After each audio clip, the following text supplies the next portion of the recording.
بسم الله الرحمن الرحيم ألم تر إلى الذين يزعمون أنهم آمنوا بما أنزل إليك وما أنزل من قبلك يريدون أن يتحاكموا إلى الطاغوت وقد أمروا أن يكفروا به ويريد الشيطان أن يضلهم ضلالا بعيدا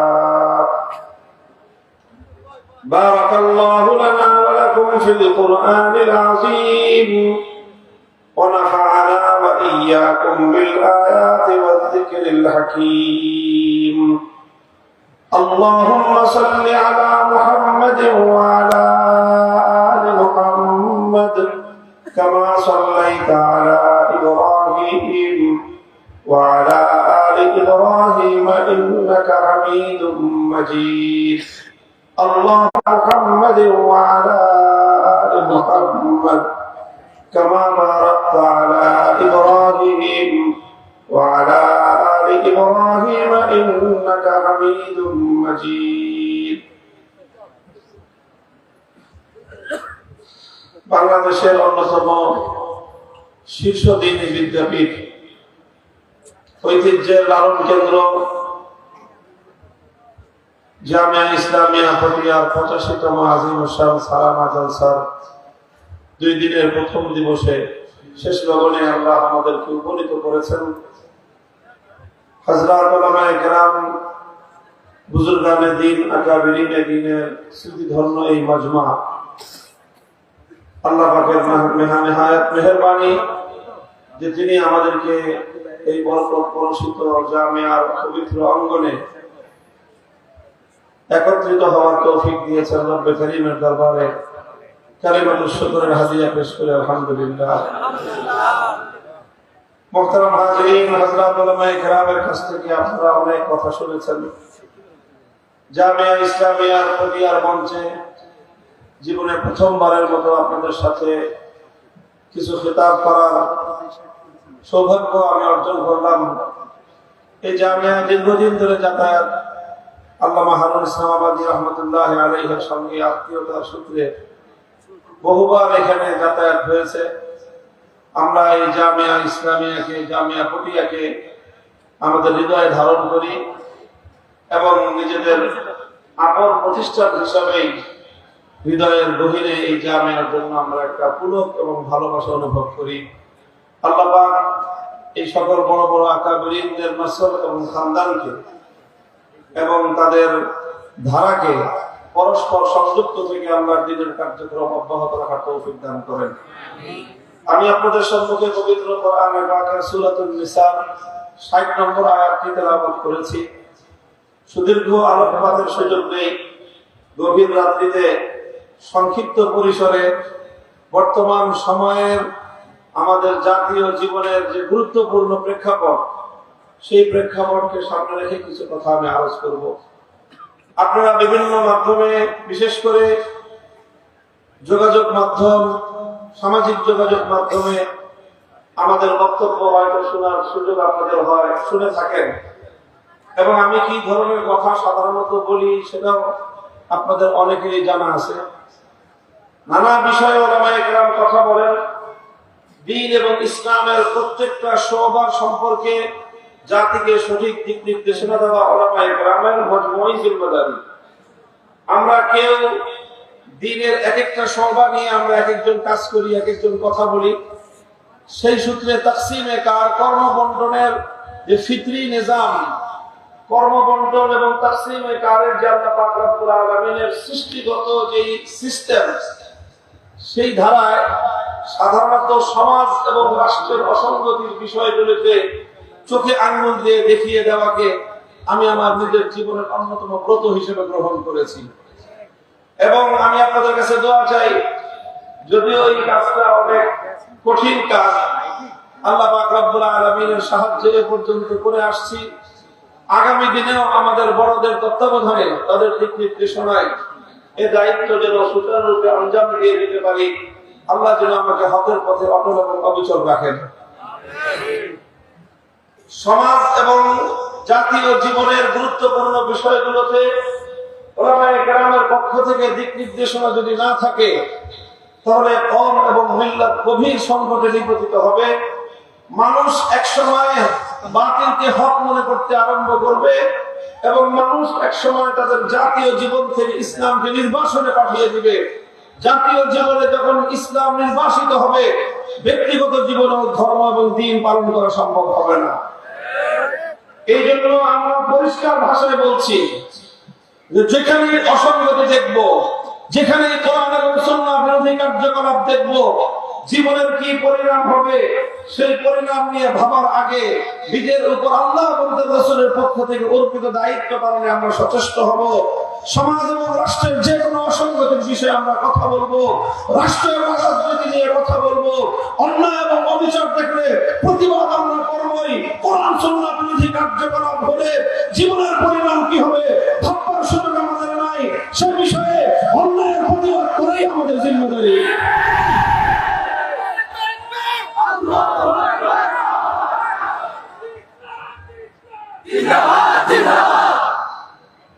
মুহতারাম হাজিরিন, কোরআন পাকের যে আয়াত আমি আপনাদের সম্মুখে তেলাওয়াত করেছি, এর সংক্ষিপ্ত ভাবার্থ আমি আপনাদের সম্মুখে প্রথম তুলে ধরি। তর্জমাটা আল্লাহ বলেছেন এবং বড় আশ্চর্য নিয়ে আল্লাহ বলেছেন, বিস্ময় নিয়ে আল্লাহ বলেছেন যে এটা কিভাবে সম্ভব।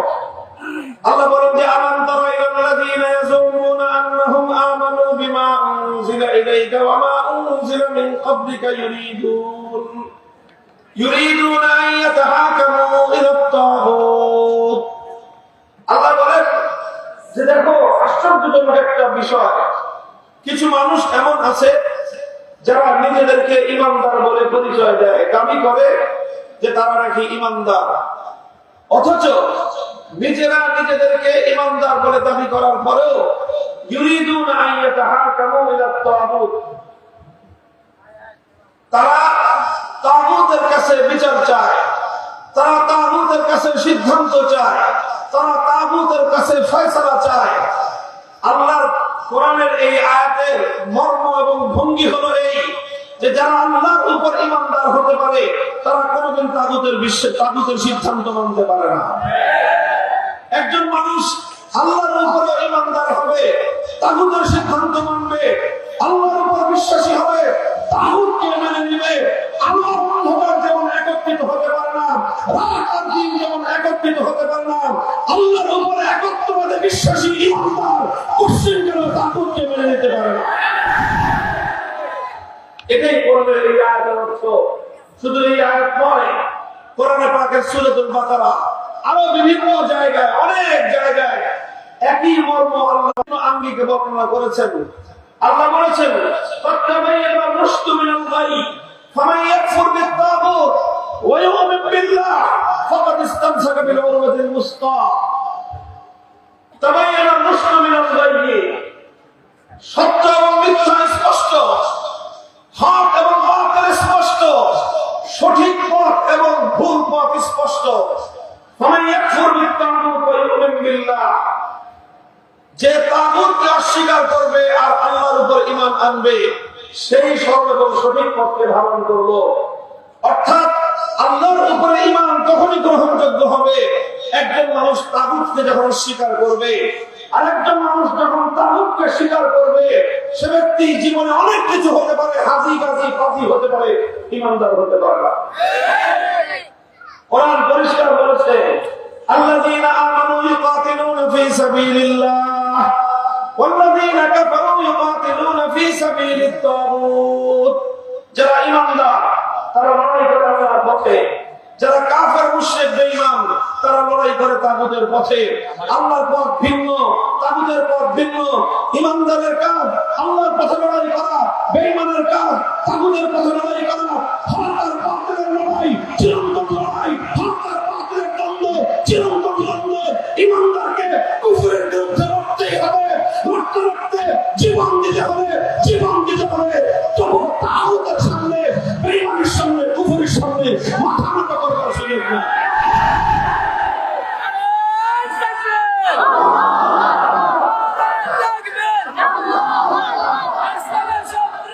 মুহতারাম হাজিরিন, কথার একটা ঐতিহাসিক সূত্র ধরে আমি এই বিষয়ে কিছু কথা বলবো। সেই আলোচনায় যাওয়ার আগে পরিচয় দিতে হবে। কোরআনে পাকের বহুল ব্যবহৃত একটা শব্দ হলো আত-তাগুত। মা হুয়া আত-তাগুত? মা মানে আত-তাগুত? এর ডেফিনিশন, এর সঙ্গে এবং এর পরিচয় সকল মুফাসসিরিনগণ আলোচনা করেছেন। কাদিমান ওয়া হাদিসান, সাহাবায়ে কেরামের যুগ থেকে নিয়ে বর্তমান কালের কোরআন গবেষক এবং মুফাসসিরিনে কেরামগণ, তারা সকলে তাগুতের যে পরিচয় দিয়েছেন সেই পরিচয়ের সারমর্ম হলো এই। প্রথমে বুঝেন গায়রুল্লাহ। বুঝেন আপনারা? বুঝেন গায়রুল্লাহ? গায়রুল্লাহ মানে কি? বলেন, গায়রুল্লাহ মানে কি? আল্লাহ ছাড়া। গায়রুল্লাহ মানে এই পৃথিবীতে আল্লাহ ছাড়া যা আছে সবই কি? আল্লাহ ছাড়া যা আছে সব গায়রুল্লাহ। আল্লাহ হলেন একা, আর বাকি সব হলো গায়রুল্লাহ। তাগুত বলা হয় কোন গায়রুল্লাহকে যদি আল্লাহর আসনে বসানো হয়, অথবা কোন গায়রুল্লাহ যদি আল্লাহর আসনে বসে, তাহলে সেই গায়রুল্লাহকেই বলা হয় তাগুত। কথাটা বোঝা গেল? তাগুতের পরিচয় বুঝতে হবে, কারণ আজ আমাদের সমাজকে তাগুতের অট্টহাস থেকে মুক্ত করে তাওহীদের বুনিয়াদের উপর গড়বার সময় এসেছে আমাদের। আজ স্কুল, কলেজ, ইউনিভার্সিটির ছেলেরা তারা ঈমান এবং কুফরের পার্থক্য বুঝবার চেষ্টা করতেছে, তারা তাওহীদ এবং শিরকের পার্থক্য বুঝবার চেষ্টা করতেছে, তারা তাগুতের দলকে ত্যাগ করে আল্লাহর দলে যোগদান করার জন্য উন্মুখ হয়ে আছে। টেকনাফ থেকে তেতুলিয়া বিপ্লবের জন্য বাংলার মাটি উর্বর হয়ে আছে। এই সময়ে প্রস্তুতি গ্রহণ করতে হবে, আল্লাহর জমিনে আরেকটা বিপ্লব করতে হবে। সেই বিপ্লব হবে তাওহীদের বিপ্লব, সেই বিপ্লব হবে ইসলামের বিপ্লব, সেই বিপ্লব হবে আল্লাহর জমিনে আল্লাহর কোরআনের শাসন কায়েম করা।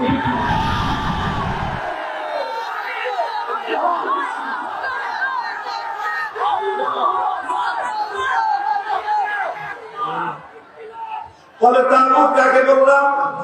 যে গায়রুল্লাহ আল্লাহর আসনে বসে, যে গায়রুল্লাহকে আল্লাহর আসনে বসানো হয় তাকেই বলা হয় তাগুত। যেমন দৃষ্টান্ত দিলে ভালো করে বুঝবেন, ইবাদতের একমাত্র মালিক কে? লা ইলাহা ইল্লাল্লাহ, নাই কোনো মাবুদ এক আল্লাহ ছাড়া। সমস্ত ইবাদতের মালিক কে? সমস্ত ইবাদতের উপযুক্ত একমাত্র আল্লাহ। এই ইবাদত যদি কেউ আল্লাহ ছাড়া অন্য কোন গায়রুল্লাহর জন্য করে, তো যেই গায়রুল্লাহর জন্য ইবাদত করা হবে, যেই গায়রুল্লাহ মানুষের কাছ থেকে ইবাদত গ্রহণ করবে, সেই গায়রুল্লাহকে বলা হবে তাগুত। যেরকম সেই যুগে লাত, মানাত, উজ্জা, হুবাল এই সকল দেবতার পূজা মানুষ করত, অথচ ইবাদত করা উচিত একমাত্র কার জন্য? আল্লাহকে বাদ দিয়ে যখন মানুষ লাত, মানাত, উজ্জা, হুবালের পূজা করলো, তখন লাত, মানাত, উজ্জা, হুবাল এই দেবতাগুলোকে আল্লাহর আসনে সমাসীন করা হলো। গায়রুল্লাহকে যখন আল্লাহর আসনে বসানো হয়, তখন সেই গায়রুল্লাহকে বলা হয় তাগুত। এটাকে বলা হয় তাগুত। আর এই ইবাদতের মধ্যে ইবাদত এটা একমাত্র নির্ধারিত কার জন্য? যে বিষয়টা আল্লাহর জন্য এককভাবে নির্ধারিত, সেটাকে আল্লাহর জন্যই নির্ধারিত রাখা, এটার নাম হলো তাওহীদ। এর নাম কি? তাওহীদ। তাহলে একমাত্র আল্লাহর জন্য ইবাদত করা, এটাকে বলা হয় তাওহীদ ফিল ইবাদাহ। এটা হলো তাওহীদ ফিল ইবাদাহ। ইবাদতের মধ্যে আল্লাহর একত্ববাদ, ইবাদতের মধ্যে কে বিশ্বাস না করে, আল্লাহর একত্ববাদকে যদি স্বীকার না করে, তাওহীদকে যদি স্বীকার না করে, বরং কোন গায়রুল্লাহকে যদি কেউ পূজা করে, একবারের জন্য যদি দুর্গা, সরস্বতী, কালী ইত্যাদি কোন মূর্তির পূজা কোন ব্যক্তি যদি করে, তাহলে সেই ব্যক্তি 50 বার হজ করতে পারে, ইমানদার হতে পারে।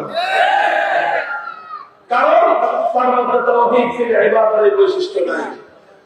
এবার বুঝেন, ইবাদত যেমন একমাত্র আল্লাহর জন্য নির্ধারিত, ইবাদতের আসন একমাত্র আল্লাহর জন্য সংরক্ষিত, ঠিক তদ্রুপ এই মহাবিশ্বের মধ্যে, সৃষ্টি জগতের মধ্যে বিধান দেওয়া, আইন তৈরি করবা চূড়ান্ত ক্ষমতা, সর্বোচ্চ ক্ষমতা, এটাও আল্লাহ পাক রব্বুল আলামিনের জন্যই নির্ধারিত।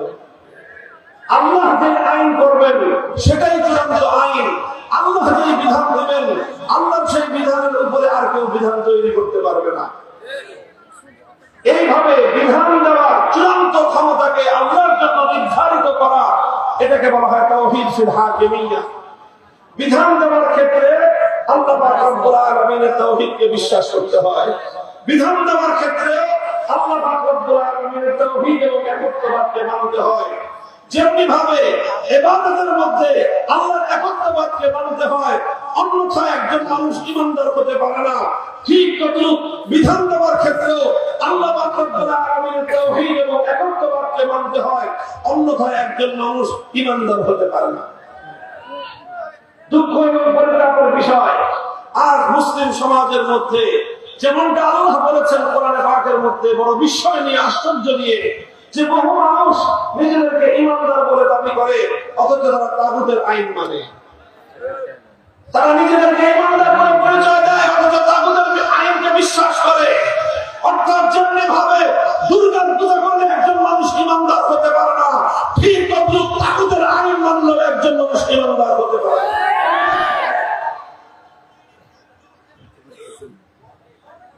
কথাটা লক্ষ্য করে বুঝেন যে আইন তৈরি করবার সর্বোচ্চ ক্ষমতা কার? কেউ প্রশ্ন করতে পারে, তাহলে মানুষ কি কোনো আইন তৈরি করতে পারবে না? এই প্রশ্নের জবাব হলো যে হ্যাঁ পারবে, বিধান তৈরি করতে পারবে। তবে মানুষের যে কোনো আইন, মানুষের যে কোনো বিধান, আল্লাহ পাকের যে কোনো আইন বা বিধানের সঙ্গে যদি কন্ট্রাডিক্টেড হয়ে যায়, যদি বিপরীত হয়ে যায়, সাংঘর্ষিক হয়ে যায়, সঙ্গে সঙ্গে মানুষের বানানো আইন বাতিল বলে গণ্য হবে। মানুষ আইন তৈরি করতে পারে, তবে আল্লাহর আইনের অধীনে থেকে মানুষ আইন তৈরি করতে পারে। আল্লাহর আইনের বাইরে গিয়ে দুনিয়ার কোন মানুষের জন্য আইন তৈরি করবার অধিকার নাই। যারা আল্লাহর আইনের বাইরে গিয়ে আইন তৈরি করবে, তারা নিজেরা আল্লাহর আসনে নিজেদেরকে বসবার দাবি করবে, আর যে নিজেকে আল্লাহর আসনে অধিষ্ঠিত করবে তাকেই বলা হয় তাগুত। যে নিজেকে বলবে আল্লাহকে বাদ দিয়ে আমার পূজা করো, সে যেরকম তাগুত। যে ব্যক্তি আল্লাহর আইনের বিরুদ্ধে আইন তৈরি করবে, সেও সমপর্যায়ের তাগুত। যেমনি ভাবে মহাবিশ্বের মধ্যে আল্লাহকে ছাড়া অন্য কেউ ইবাদত চাইতে পারে না, ঠিক তেমনি ভাবে সৃষ্টি জগতের মধ্যে আল্লাহর আইনের বাইরে গিয়ে অন্য কেউ আইন তৈরি করতে পারে না। যারা আইন তৈরি করবে আল্লাহর আইনের বিরুদ্ধে, তাদেরকেই বলা হবে তাগুত। যদি কোনো বাদশা আল্লাহর আইনের বিরুদ্ধে আইন তৈরি করে, সেই বাদশাকে বলা হবে তাগুত।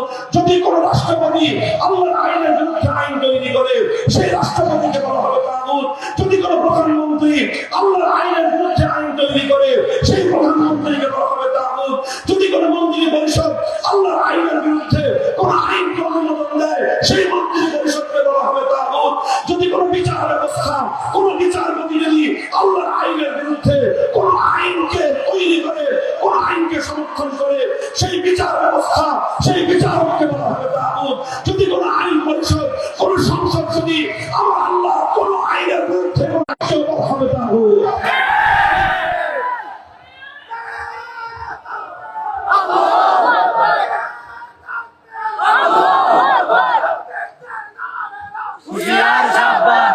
এই বিষয়টা বুঝবার বিষয়, স্লোগান দিতে হবে, তার আগে বুঝতে হবে। আজ অত্যন্ত গুরুত্বপূর্ণ এই বিষয়টা আমি আমার প্রজন্মের আলেমদেরকে বোঝাবার চেষ্টা করছি। ছাত্রদেরকে ধারণ করতে হবে আজকে ঈমান এবং কুফরের পার্থক্য, তাওহীদ এবং শিরকের বিধানের এই পার্থক্যটা বুঝতে হবে। তাগুতের সঙ্গে আজ তাওহীদকে একাকার করে মুসলিম সমাজের মধ্যে শুধু লক্ষ লক্ষ নয়, কোটি কোটি মুসলমান নামধারী মানুষ ঈমান হারা, তাগুতে বিশ্বাসী হয়ে জাহান্নামের পথে চলছে, অথচ সমাজ এবং নিজেরা তাদেরকে ঈমানদার বলে মনে করতেছে। আল্লাহ এই অভিশাপ থেকে মুসলিম উম্মাহকে হেফাজত করেন। আমিন। মুহতারাম হাজরিন, মুসলিম সমাজের মধ্যে এই অভিশাপ ছিল না। আল্লাহর আইনের বিরুদ্ধে কোন মানবরচিত কোন আইন, কোন বিধান মুসলিম সমাজের মধ্যে থাকবে, এই অভিশাপ একটা দীর্ঘ সময় পর্যন্ত মুসলিম সমাজে ছিল না। খায়রুল কুরুনে ছিল না। খেলাফতের রাশেদের যুগে ছিল না, খেলাফতে বনু উমাইয়ার যুগে ছিল না, খেলাফতে বনু আব্বাসিয়ার যুগে ছিল না। সর্বপ্রথম এই আল্লাহর বিরুদ্ধে আইন তৈরি করে সেই আইনের দ্বারা মুসলিম সমাজকে পরিচালনা করার এই অভিশপ্ত কুফরি ধারা মুসলমানদের মধ্যে চালু করলো তাতারি সম্প্রদায়। এই তাতারিরা চেঙ্গিস খানের চেলাচামুন্ডারা মুসলমানদের খেলাফতের রাজধানী বাগদাদকে ধ্বংস করলো। মুসলিম বিশাল সাম্রাজ্যকে দখল করে মুসলমানদের উপর চেঙ্গিস খানের বানানো আইন, তারা আল্লাহর আইনকে উৎখাত করে সেই জায়গায় চেঙ্গিসি আইনকে তারা বাস্তবায়ন করলো। আর মুসলিম সমাজের মধ্যে সর্বপ্রথম এই অভিশপ্ত ধারা চালু হলো। এই অভিশপ্ত ধারা চালু হওয়ার পর মুসলমানদের আলেম সমাজ, মুসলমানদের মুজাহিদিনে মিল্লাত অনেক ত্যাগ স্বীকার করেছেন, কোরবানি দিয়েছেন, রক্ত দিয়েছেন, জীবন দিয়েছেন, তাগুতি ব্যবস্থার সামনে মাথা নত করেন নাই। অসংখ্য অগণিত ওলামায়ে কেরাম জীবন দিয়েছেন, করতে হয়েছে। শাইখুল ইসলাম ইবনে তাইমিয়া রাহমাতুল্লাহি আলাইহি ৬ বার কারাবরণ করেছেন, কিন্তু তাগুতের আইনের সামনে মাথা নত করেন নাই। জিহাদ করেছেন, রক্ত দিয়েছেন, জীবন দিয়েছেন। শাহাদাতের রক্তের বিনিময়ে এক সময় তাতারিরা পরাস্ত হয়েছে, তাদের উপর ইসলাম এবং মুসলমানরা বিজয়ী হয়ে আবার মুসলিম সমাজের মধ্যে আল্লাহর আইনের শাসন দ্বারা ফিরিয়ে এনেছিলেন। তাতারিরা অনেক ধ্বংস হয়েছে, কিছু তাতারিরা ঈমান গ্রহণ করে মুসলমান হয়ে গিয়েছে। মুসলমানদের সমাজ থেকে আল্লাহর আইনকে উৎখাত করে সেই জায়গায় মানব রচিত আইনের দ্বারা সমাজকে পরিচালনা করবার এই অভিশপ্ত ধারা দুনিয়া থেকে মুসলমানরা আবার বিলুপ্ত করে দিয়ে আবার সেই সরাসরি ধারা তারা ফিরিয়ে আনলেন। খেলাফতে ওসমানিয়া কায়েম হলো দীর্ঘ শতাব্দীর পর শতাব্দী পর্যন্ত। খেলাফতে ওসমানিয়ার মাধ্যমে মুসলিম জাতি, মুসলিম উম্মাহ আল্লাহর আইনের দ্বারা শাসিত হলো। এরপরে 18 শতকে এসে 18শো শতাব্দীতে এসে পশ্চিমা ইউরোপিয়ান সাম্রাজ্যবাদ ইসলামী বিশ্বের বিভিন্ন ভূখণ্ড দখল করলো। আমাদের পাক ভারত উপমহাদেশ সহ পৃথিবীর বিশাল অঞ্চল দখল করলো ব্রিটিশ সাম্রাজ্যবাদ। মুসলমানদের আফ্রিকা সহ বিস্তীর্ণ অঞ্চল দখল করে নিল ফ্রান্সীয় সাম্রাজ্যবাদ। বিস্তীর্ণ মুসলিম অঞ্চল দখল করে নিল ইতালীয় সাম্রাজ্যবাদ। ইতালি, ফ্রান্স এবং ব্রিটিশ সাম্রাজ্যবাদ মুসলমানদের বিশাল এলাকা দখল করে নিল। শুধু দখল করে ক্ষান্ত হল না, মুসলিম এই সমাজ থেকে তারা আল্লাহর আইনকে উৎখাত করে ব্রিটিশ প্রবর্তিত আইন, ফ্রান্স প্রবর্তিত আইনের দ্বারা তারা মুসলিম সমাজকে পরিচালনা করতে আরম্ভ করলো। এই ছিল মুসলমানদের মধ্যে আবার এই কুফরি তাগুতি শাসন ব্যবস্থা অভিশাপ মুসলমানদের উপর চেপে বসলো। মুসলমানদের উপর যখন এই অভিশাপ চেপে আসলো, এই পাক ভারত উপমহাদেশে শাহ আব্দুল আজিজ মুহাদ্দিস দেহলভী রাহমাতুল্লাহি আলাইহি সর্বপ্রথম সাহসী কণ্ঠে ফতোয়া জারি করলেন যে এই ভারত উপমহাদেশে মুসলমানদের সংখ্যা যতই হোক না কেন, পাক ভারত উপমহাদেশে মুসলমানরা যত নির্বিঘ্নে ইবাদত বندگی, নামাজ, রোজা, হজ, যাকাত আদায় করতে পারুক না কেন, কিন্তু যেহেতু মুসলিম সমাজের মধ্যে আল্লাহর আইন কার্যকর নাই, বরং আল্লাহর আইনের পরিবর্তে ব্রিটিশ সাম্রাজ্যবাদ নিজেদের বানানো আইন দ্বারা কার্যকর করে আল্লাহর আইনের পরিবর্তে মানুষের সমাজ, মানুষের আইন বাস্তবায়িত হয়, সেই সমাজে 100% মুসলমান থাকলেও সেই সমাজকে দারুল ইসলাম বলা যায় না, সেই সমাজকে বলতে হয় দারুল হরব। সুতরাং তিনি ফতোয়া দিলেন ভারতে কোটি কোটি মুসলমান থাকতে পারে, কিন্তু ভারত এখন মুসলমানদের বাড়ি নাই, ভারত এটা দারুল হরব হয়ে গিয়েছে। সুতরাং আবার এই দারুল হরব থেকে মানব রচিত ব্রিটিশ প্রবর্তিত আইনকে উৎখাত করে আল্লাহর আইনের জমিনে ফিরিয়ে আনা সমস্ত মুসলমানদের জন্য ফরজ, আর সেই ফরজ বাস্তবায়ন করার জন্য জিহাদ করা ফরজ আইন। এই ফতোয়া জারি করলেন শাহ আব্দুল আজিজ মুহাদ্দিস দেহলভী রাহমাতুল্লাহি আলাইহি। শুরু হলো প্রস্তুতি আল্লাহর আইনকে আবার ফিরিয়ে আনার জন্য। মুসলমানরা যা ছিল তাই নিয়ে সংগ্রামের প্রস্তুতি নিলেন। 1831 সালে বালাকোটের রণাঙ্গনে সৈয়দ আহমদ রহমতুল্লাহি আলাইহির নেতৃত্বে বালাকোটের জিহাদ হলো।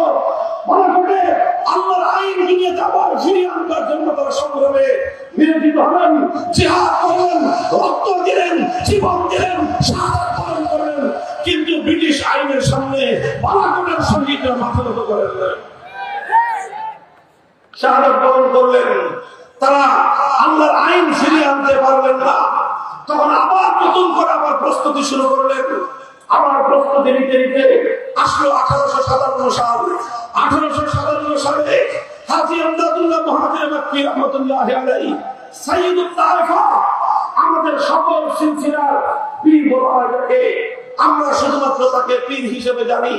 আমরা শুধুমাত্র হাজী আমদাদুল্লাহ মুহাজির মক্কিকে সাইয়্যিদুত তায়েফা হিসেবে জানি। কিন্তু তিনি যেমন মুসলমানদের জন্য সকল পীরদের পীর এবং সাইয়্যিদুত তায়েফা ছিলেন, ঠিক তেমনি ভাবে তিনি থানা ভবনকে কেন্দ্র করে একটা খেলাফতের ঘোষণা দিয়েছিলেন। আমিরুল মুমিনিন হাজী আমদাদুল্লাহ মুহাজির মক্কি রাহমাতুল্লাহি আলাইহি আমিরুল মুমিনিন হলেন। তিনি একটা খেলাফত ঘোষণা করলেন। তার প্রধানমন্ত্রী ছিলেন কাসেম নানুতুবি রাহমাতুল্লাহি আলাইহি, তার প্রধান বিচারপতি ছিলেন রশিদ আহমদ গঙ্গুহি রাহমাতুল্লাহি আলাইহি, প্রধান সেনাপতি ছিলেন হাফেজ সামিন রাহমাতুল্লাহি আলাইহি। তারা থানা ভবনকে কেন্দ্র করে বিশাল এলাকায় আল্লাহর আইন কার্যকর করলেন। ব্রিটিশ প্রবর্তিত মানব রচিত আইনকে তারা ছুঁড়ে মারলেন। ব্রিটিশরা, ব্রিটিশ সাম্রাজ্যবাদ আল্লাহর আইনের পরিচালিত এই খেলাফতকে ধ্বংস করার জন্য আগ্রাসন চালালো। তাদের সঙ্গে লড়াই হলো। সামরিক আন্দোলনে মুসলমানরা জিহাদ করলো। প্রধান সেনাপতি হাফেজ সামিন রাহমাতুল্লাহি আলাইহি শাহাদাত বরণ করলেন, রক্ত দিলেন। হাজার হাজার ওলামায়ে কেরাম ফাঁসি কাষ্ঠে ঝুললেন। হাজার হাজার আলেমদের স্ত্রীরা বিধবা হলো, সন্তান হলো আলেমদের সন্তানরা, কোনখানে হলো আলেমদের মায়েদের। সব ত্যাগের কথা স্বীকার করলেন। মুহূর্তের জন্য বাতিলের সামনে মাথা নত করেন নাই। গায়রুল্লাহর আইনকে এক মুহূর্তের জন্য তারা বরদাস্ত করলেন না। মুহতারাম হাজিরিন, এরপরে 1857 সালে পারলেন না মুসলমানরা, এবারও তারা আল্লাহর আইনের সমাজ ফিরিয়ে আনতে পারলেন না। তারা পরাস্ত হলেন, শাহাদাত বরণ করলেন। এই সংগ্রাম থেমে গেল। এরপরে আবার শুরু করলেন 1866 সালে দারুল উলুম কায়েম করলেন। কেন কায়েম করেছিলেন? আবার সেই 1831 সালের বালাকোটের চেতনা ফিরিয়ে আনবেন। আবার 1857 সালের সামরিক চেতনা ফিরিয়ে আনবেন। 1866 সালে দারুল উলুম কায়েম করা হয়েছিল। আল্লাহর জমিন থেকে মানব রচিত তন্ত্রমন্ত্রের কবর রচনা করে আল্লাহর জমিনে আল্লাহর বিধানকে ফিরিয়ে আনা। 1866 সালে দারুল উলুম প্রতিষ্ঠিত হওয়ার 80 বছর পরে 1947 সালে এই জাতির আন্দোলন এবং সংগ্রামের মুখে ব্রিটিশরা দেশ ছেড়ে যেতে বাধ্য হলো। ব্রিটিশরা যখন দেশ ছেড়ে চলে যাবে, তখন এই দেশে দুই জাতি, হিন্দু এবং মুসলিম জাতি। সংখ্যার দিক থেকে হিন্দুরা বেশি, মুসলমানরা সংখ্যার দিক থেকে কম। মুসলমানদের সঙ্গে প্রশ্ন আসলো, হিন্দুদের সঙ্গে এক রাষ্ট্রে থাকবা না আলাদা মুসলমানরা রাষ্ট্র গঠন করবে? তখন এই পাক ভারত মহাদেশের মুসলমানরা, সংখ্যাগরিষ্ঠ মুসলিমরা সিদ্ধান্ত নিল যে আমাদের রাষ্ট্র ছোট হতে পারে, আমরা দুর্বল হতে পারি, কিন্তু আমাদের একটা জিনিস চাই, আমাদের দিনের 70 বছরের আকাঙ্ক্ষা হলো আমরা আবার আল্লাহর শাসন, আল্লাহর আইন, আল্লাহর কোরআনের শাসন বাস্তবায়ন করব। তখন দ্বিজাতি তত্ত্বের মাধ্যমে মুসলমানদের জন্য আলাদা ভূখণ্ড তৈরি হওয়ার সিদ্ধান্ত হলো। আর সেই ভূখণ্ড তৈরি করতে গিয়ে আল্লাহর জমিনে আল্লাহর আইন ফিরিয়ে আনতে গিয়ে অনেক ত্যাগের কোরবানি স্বীকার করতে হয়েছে।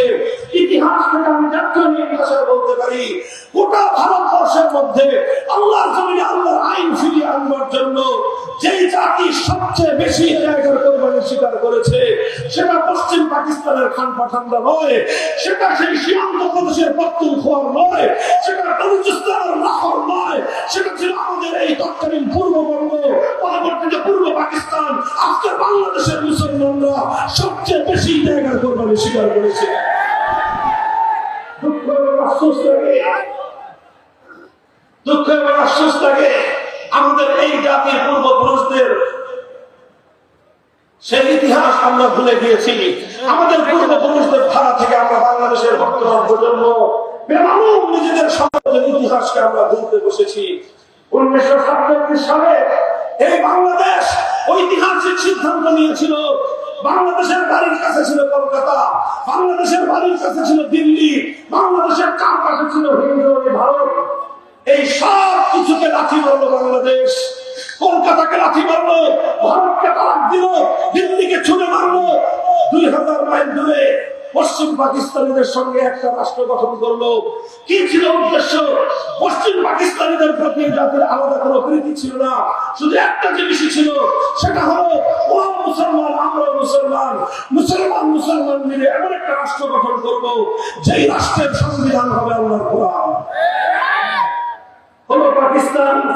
কিন্তু দুর্ভাগ্যজনক ভাবে পাকিস্তান রাষ্ট্রের যারা শাসক হলো তারা দিনের পর দিন মুসলমানদের সঙ্গে ধোঁকাবাজি করে যেতে লাগলো।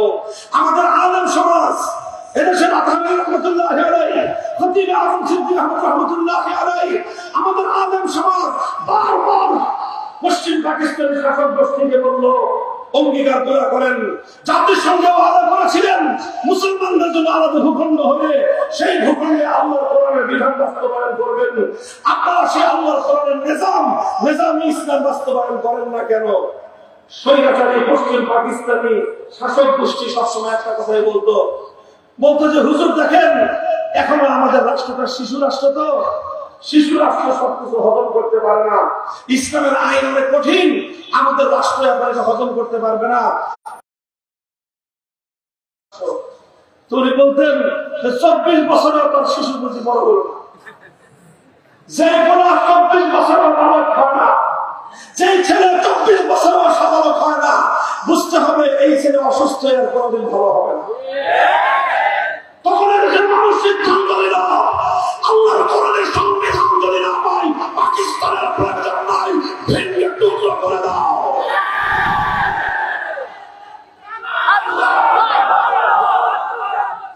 ওলামায়ে কেরাম জঙ্গি হলেন, ওলামায়ে কেরাম প্রস্তুত হলেন। বিশ্বাসঘাতকতার পরিণামে পাকিস্তান ভেঙে আল্লাহর কোরআনের জন্য নতুন ভূখণ্ড কায়েম করার জন্য তারা প্রস্তুত হলেন। এই সময় 1970 সালের জাতীয় নির্বাচন আসলো। সেই 70 সালের জাতীয় নির্বাচনের সময় এই বঙ্গ এলাকার একজন নেতা তিনি জাতির সঙ্গে একটা অঙ্গীকার করলেন, একটা ঘোষণা দিলেন, একটা ওয়াদা করলেন। ওয়াদাটা হলো, যদি আপনারা নৌকা মার্কায় ভোট দিয়ে আওয়ামী লীগকে ক্ষমতায় বসান, তাহলে আমি ক্ষমতায় গিয়ে কোরআন সুন্নাহ বিরোধী কোন আইন করব না। এটা ছিল শেখ মুজিবুর রহমান সাহেবের ওয়াদা জাতির সঙ্গে। 1970-এর জাতীয় নির্বাচনে আওয়ামী লীগের নির্বাচনী ইশতেহার ছিল। এটা ইতিহাসের কথা, কোন মুখস্থ কথা বলছি না। আজও বাংলাদেশের ইতিহাসের দলিল পেশ করেন, স্বাধীনতার দলিল আপনারা পাঠ করেন। 70-এর জাতীয় নির্বাচনে আওয়ামী লীগের নির্বাচনী ইশতেহারে কোরআন সুন্নাহ বিরোধী কোন আইন তৈরি করবার এই ধারা যদি না থাকে ওয়াজ করা বন্ধ করে দেব। তিনি এই ওয়াদা করলেন, কোরআন সুন্নাহ বিরোধী কোন আইন করবেন না, মানেই হবে এই রাষ্ট্রে আল্লাহর কোরআন এবং নবীর সুন্নাহ বিরোধী কোন আইন, কোন নীতিমালা থাকবে না। সমর্থন দিলেন, নৌকা মার্কার বাক্সের মধ্যে সিল মেরে ভোট দিয়ে ভরে দিলেন। নিরঙ্কুশ সংখ্যাগরিষ্ঠতা পেল তারা, এবং তারা সরকার গঠন করার মতো সংখ্যাধিক্য পেয়ে গেল। পশ্চিম পাকিস্তানিরা তাদেরকে ক্ষমতা দিল না। ক্ষমতা না দিয়ে 25শে মার্চের ভয়াল কালরাত্রিতে বাংলাদেশের মানুষের উপর রাতের অন্ধকারে গণহত্যা পরিচালনা করলো। 26শে মার্চ বাংলাদেশের স্বাধীনতার ঘোষণা দেওয়া হলো। 26শে মার্চ থেকে 1971-এর 16 ডিসেম্বর পর্যন্ত 9 মাসের রক্তক্ষয়ী মুক্তিযুদ্ধের পর বাংলাদেশ স্বাধীন হলো। আর এই 9 মাস পর্যন্ত শেখ মুজিবুর রহমান সাহেব পশ্চিম পাকিস্তানের কারাগারে বন্দী থাকলেন আর আপ্যায়িত হলেন। 16 ডিসেম্বর স্বাধীনতা অর্জন করার পর তিনি সেখান থেকে মুক্তি লাভ করে প্রথমেই বাংলাদেশে আসেন নাই, সেখান থেকে গিয়েছেন লন্ডনে। শ্রীমতী ইন্দিরা গান্ধী ভারতের প্রধানমন্ত্রীর সঙ্গে তার সাক্ষাৎ এবং তার কথোপকথন, তার বৈঠক। বাংলাদেশে আসার আগেই শ্রীমতী ইন্দিরা গান্ধী ছোট্ট একটা চিরকুট ধরিয়ে দিলেন শেখ মুজিবুর রহমান সাহেবকে। সেই চিরকুটের মূল কথা ছিল এই, এবার তুমি বাংলাদেশে গিয়ে বাংলাদেশকে এমন একটা সংবিধান দ্বারা পরিচালনা করবা, যেই সংবিধানটার নামে বাংলাদেশের সংবিধান হবে, কিন্তু তার মূলনীতি হবে ভারতের সংবিধানের মূলনীতি। ভারতের সংবিধানের মূল চার নীতি জাতীয়তাবাদ, ধর্মনিরপেক্ষতাবাদ, গণতন্ত্র এবং সমাজতন্ত্রের ইন্দিরা গান্ধীর প্রেসক্রিপশন অনুযায়ী স্বাধীন বাংলাদেশে সংবিধান তৈরি করবেন শেখ মুজিব। হাজিরিন, এটা হলো বড় দুঃখজনক ইতিহাস, এটা বড় হৃদয়ে রক্তক্ষরণের ইতিহাস, এটা মর্মান্তিক ইতিহাস। 70 সালে তিনি জাতির সঙ্গে ওয়াদা করেছিলেন, অঙ্গীকার করেছিলেন কোরআন সুন্নাহ বিরোধী কোন আইন তৈরি করবেন না। অথচ 72 সালে সংবিধান তৈরি করবার সময় কুফরি সংবিধানের ধারা, কুফরি নীতি, ধর্মনিরপেক্ষতা নামক কুফরি মতবাদ চাপিয়ে দিয়ে গোটা জাতির সঙ্গে কৃত অঙ্গীকারের সঙ্গে তিনি গাদ্দারি করলেন। আর যে কথা বলতে কোনদিন নাই, তিনি 72-এর সংবিধান তৈরি করে 70-এর জাতীয় নির্বাচনের আগে জাতির সঙ্গে যে ওয়াদা করেছিলেন, সেই ওয়াদা বরখেলাপ করেছিলেন, যে অঙ্গীকার করেছিলেন। বাংলাদেশের মানুষ আবার প্রতারিত হলো। আল কোরআনের সংবিধান পাওয়া শত শত বছরের যে আকাঙ্ক্ষা ছিল, সেই আকাঙ্ক্ষা আমাদের বাস্তবায়িত হলো না। তিনি এভাবেই ধর্মনিরপেক্ষতার দেশ গড়ে তুললেন। শুধু তাই নয়, ধর্মকে, ইসলামকে দেশ থেকে নির্মূল করার জন্য যা যা করতে হয় শেখ মুজিবুর রহমান সাহেব তাই করলেন। এমন এমন কালা কানুন জারি করলেন, এটা বলতে একজন মুসলমানের হৃদয় বুক কেঁপে ওঠার কথা। তিনি আইন করে বাংলাদেশে ইসলামী আইন প্রতিষ্ঠার রাজনীতিকে নিষিদ্ধ করলেন। অর্থাৎ এদেশে গণতন্ত্রের রাজনীতি চলবে, এদেশে সমাজতন্ত্রের রাজনীতি চলবে, আব্রাহাম লিঙ্কনের থিওরি চলবে, কার্ল মার্কস মার্কসের লেনিনের থিওরি চলবে, নবী মুহাম্মদুর রাসূলুল্লাহর আদর্শের রাজনীতি চলবে না। এই কুফরি কালা কানুনের মাধ্যমে বরং শেখ মুজিবুর রহমান সাহেব বাংলার লক্ষ কোটি মুসলমানের সঙ্গে গাদ্দারি করেছিলেন। প্রয়াতে সেই গাদ্দারির ফলাফল পেয়ে গিয়েছেন 1975 সালের 15ই আগস্ট। তার ইতিহাস মুছে গেল। এরপরে বাংলাদেশের আরো কিছু পরিবর্তন আসলো। কিছু কিছু শাসক আসলেন, তারা কিছুটা পরিবর্তন করার চেষ্টা করলেন। সংবিধানের শুরুতে বিসমিল্লাহির রহমানির রহিম সংযুক্ত হলো। ধর্মনিরপেক্ষতা মাইনাস হয়ে সেখানে আল্লাহর উপর অবিচল আস্থা এবং বিশ্বাস অন্তর্ভুক্ত হলো। কিন্তু সেটা কথায় থেকে গেল, কার্যকর হলো না। যদি আল্লাহর উপর অবিচল আস্থা এবং বিশ্বাস এই সংবিধানের মূলনীতি হিসেবে কার্যকর হয়ে থাকতো, আল্লাহর জমিনে বাংলাদেশে কোরআন সুন্নাহ বিরোধী কোন আইন, কোন নীতিমালা, কোন বিধান কার্যকর থাকতে পারে না। কিন্তু এই বোঝামেল চলতে লাগলো। আরেক শাসক এসে রাষ্ট্র ধর্মকে ইসলাম হিসেবে ঘোষণা করলেন।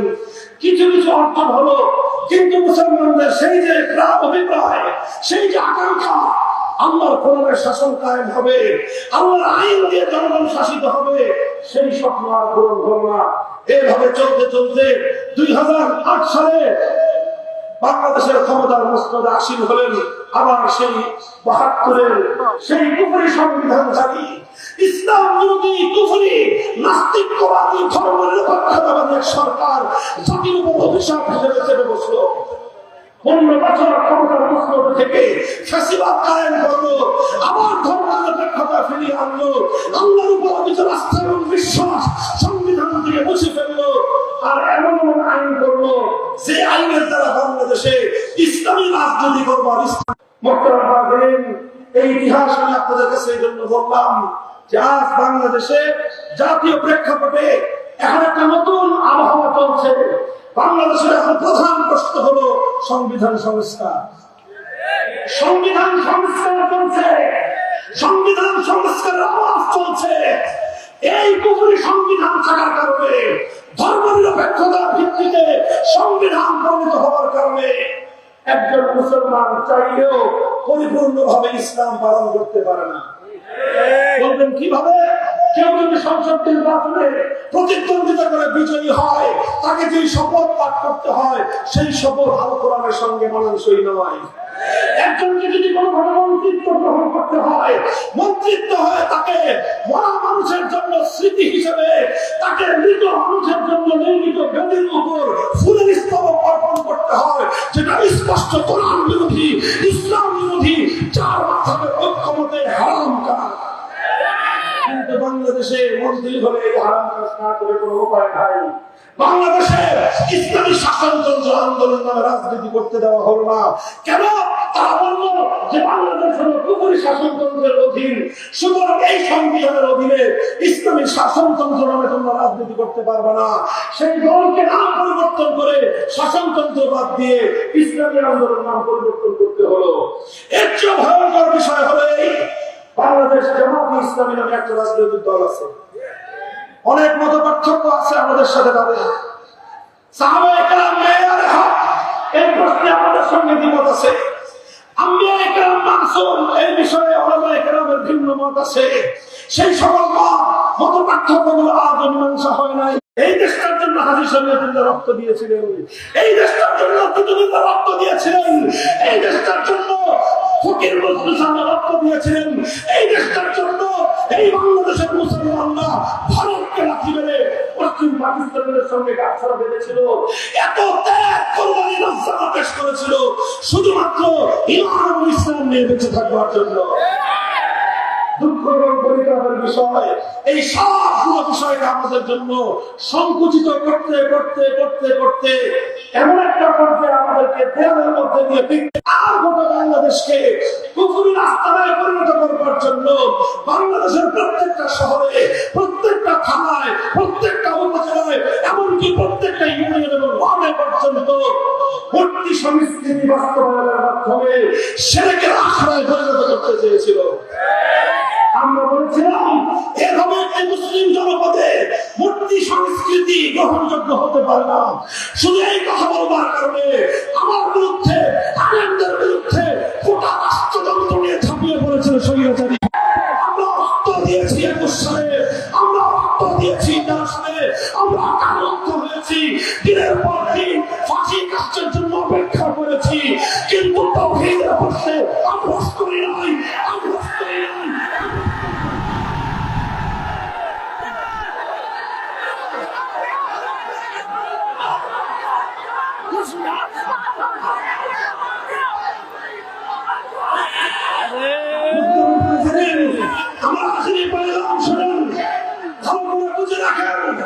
আলহামদুলিল্লাহ, অতঃপর ২০২৪ সালের জুলাই আর আগস্ট মাস আসলো, বিপ্লবের আওয়াজ উঠলো, আজান ধ্বনি প্রতিধ্বনিত হলো, বাংলার রাজপথ এই যুগের হয়ে গেল। নতুন আবাবিলরা টেকনাফ থেকে দুনিয়ার দখল নিল। ৫ই আগস্ট অপরাহ্নে বিপ্লব হলো, সেই বিপ্লবে ফ্যাসিবাদী মূর্তি সংস্কৃতির ধ্বজাধারীরা দেশ ছেড়ে পালিয়ে যেতে বাধ্য হলো। এই বিপ্লবের প্রধান বৈশিষ্ট্য কি ছিল? এই বিপ্লবের আইকন কি ছিল? এই বিপ্লবের পরিচিতি কি ছিল? একটা দৃশ্য তোমরা দেখো, ৫ই আগস্টের দুপুর থেকে দুপুর ২টো থেকে ৩টা পর্যন্ত ১ ঘন্টার বাংলাদেশ দেখো, কোন নেতার ঘোষণা করতে হয় নাই, কোন আলেমকে আহ্বান করতে হবে। টেকনাফ থেকে তেতুলিয়া যত জনপদে মুসলমানদের রাষ্ট্রীয় স্থাপনায় যত মূর্তি ছিল, সমস্ত মূর্তি তাওহীদের জনতা ভেঙে বঙ্গোপসাগরে ভেসিয়ে দিয়েছে। কাজে এটা হলো এই বিপ্লবের একটা সিম্বল, এটা হলো আগস্ট বিপ্লবের অন্যতম একটা আইকন। আর সেই বিপ্লব পরবর্তী বাংলাদেশে এই মূর্তি সংস্কৃতির ধ্বজাধারী এই ইসকন আমার ভাইকে হত্যা করবার দুঃসাহস দেখায়। আমরা ধৈর্য ধারণ করছি, আমরা ধৈর্য ধারণ প্রকাশ, আমরা আমাদের কর্মীদেরকে শান্ত রাখার চেষ্টা করছি। এটাকে যদি কেউ আমাদের দুর্বলতা ভাবেন, বোকার স্বর্গে বসবাস করবেন। স্পষ্ট ভাষায় বলতে চাই, এই যে আমার ভাইকে হত্যা করলো, শহীদ সাইফুল ইসলাম আরিফের হত্যাকারীদের যদি যথাযথ বিচার না হয়, গোটা বাংলাদেশে বিদ্রোহ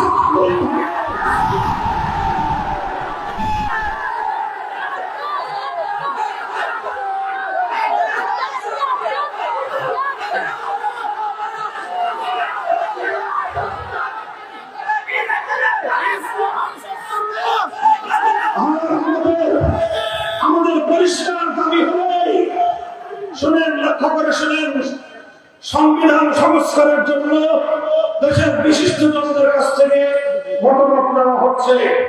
আলেমরা নানা ধরনের মতামত লিখিত আকারে অনেক সুন্দর করে সাহিত্যপূর্ণ ভাষায় এটাকে প্রসপেক্টাস আকারে তৈরি করে সব সাবমিট করেছে, দাখিল করেছে। এগুলো নিয়ে বুঝবার চেষ্টা করে। ভাষায় একটা কথা ওপেন মঞ্চে আলেম সমাজের পক্ষ থেকে বলতে চাই, এদেশের তাওহীদি জনতা হৃদয়ের সেই গুঞ্জরণ, শত বছরের অপ্রাপ্তির সেই বেদনার কথা আমার কণ্ঠে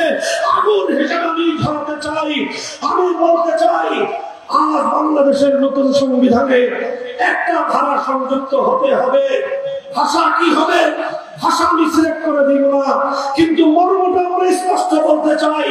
মুসলমানদের দেশে সংবিধানের মধ্যে একটা ধারা থাকতে হবে, সেই ধারাটা হবে এই সংবিধানের আলোকে আল্লাহর আইনের বিরুদ্ধে, কোরআন সুন্নাহর আইনের বিরুদ্ধে যদি কোনো আইন থেকে থাকে, যদি কোনো নীতিমালা থেকে থাকে, যে কোনো বিধান থেকে থাকে, কোরআন সুন্নাহ বিরোধী যে কোনো নীতি আইন বিধান বাতিল বলে গণ্য হবে। সংবিধানে 90% মুসলমানদের দেশের সংবিধানে আমরা আল্লাহর সার্বভৌমত্ব কার্যকর দেখতে চাই। আমরা সেই যুদ্ধ করে তৌহিদের আলোতে মুসলমানদের সংবিধান আমরা দেখতে চাই। এটা আমরা বলতেছি, বলতে থাকবো। এটা হলো আমাদের আগস্ট বিপ্লবের পরবর্তী বাংলাদেশে আমাদের সবচেয়ে বড় দাবি। এই দাবিটা ভালোই ভালোই মানেন, আমরা ভালো থাকবো ইনশাআল্লাহ। পরাশক্তির ভয় পেয়ে লাভ নাই, বহির শক্তির ভয় পেয়ে লাভ নাই। বহির শক্তির যুজুর ভয়ে 15 বছর বাংলার মানুষের অধিকারকে বুকের নিচে বিষ্ট করা হয়েছে। বহির শক্তি আধিপত্যবাদের কারণে বাংলাদেশের মানুষ 15 বছর পর্যন্ত অর্থনৈতিক এবং ভোটাধিকার থেকে বঞ্চিত হয়েছে। শক্তির ইন্ধনে আমার বাংলা খেটে খাওয়া মজদুর বাংলাদেশের প্রবাসীদের মাথার ঘাম পায়ে ফেললো, লক্ষ লক্ষ কোটি টাকা পাচার করা হয়েছে। আমার বাংলাদেশকে ভিনদেশী প্রভুদের ইশারায় তলবিহীন ঝুড়িতে পরিণত করা হয়েছে। কাজেই বিদেশি প্রভুদেরকে আর তোয়াজ করে লাভ নাই।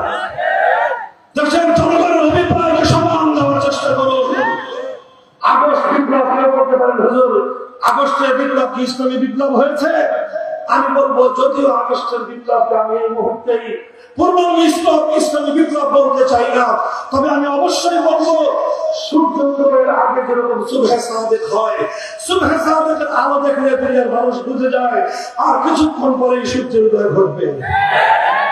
5ই আগস্টের বিপ্লব ইসলামী বিপ্লবের সূর্যোদয় হয়নি, তবে ইসলামী বিপ্লবের সূর্যোদয়ের আগে 5ই আগস্ট নতুন সুবহে জাদিদ হিসেবে আবির্ভূত হয়েছে।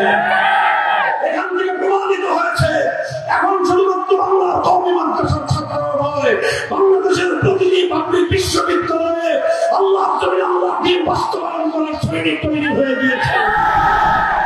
সুতরাং আমাদের এই কথা করা হয়, প্রশ্ন করতে পারেন কি করবেন? পরিষ্কার কথা বলে যাই, আল্লাহর কোরআনের বাস্তবায়ন করার জন্য, আল্লাহর জমিনে আল্লাহর কোরআনের সংবিধান বাস্তবায়ন করার জন্য প্রয়োজনে আমরা যুদ্ধ করব।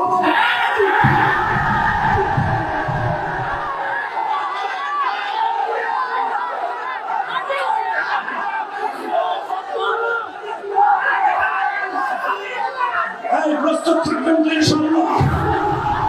বিপ্লব বিপ্লব বিপ্লবের ঘোষণা, লা ইলাহা ইল্লাল্লাহর মাধ্যমে একটা বিপ্লব হবে। এদেশের সংবিধান হবে আল কোরআন। এবং সুন্নাহ বিরোধী কোন আইন এদেশে চলতে পারবে না। তোমরা সাহস করো, হিম্মত করো, বেশি নয় 2000 আবু সাঈদের রক্তের মাধ্যমে যেভাবে আধিপত্যবাদী ভারতীয় পেশাবাস বিতাড়িত হয়েছে, আর 2000 শহীদের রক্তের বিনিময়ে বাংলার মাটিতে কোরআনের রাস্তায় উঠবে।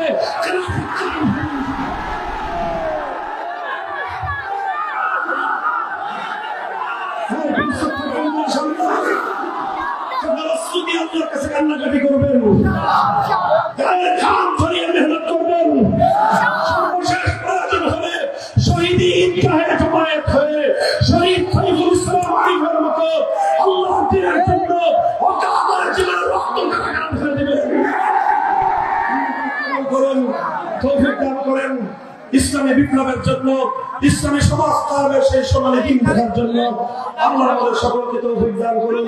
ওয়া আখিরু দাওয়ানা আলহামদুলিল্লাহি রাব্বিল আলামিন। আসসালামু আলাইকুম ওয়া রাহমাতুল্লাহ।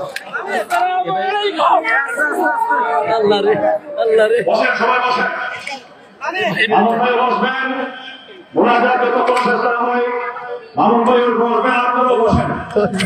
এখন আজকে এই আমাদের প্রথম দিবসে এই ইসলামী সম্মেলনের প্রধান অতিথি এতক্ষণ শুনেছেন প্রধান বক্তার বক্তব্য জাতীয় ব্যাংক সাহেবের।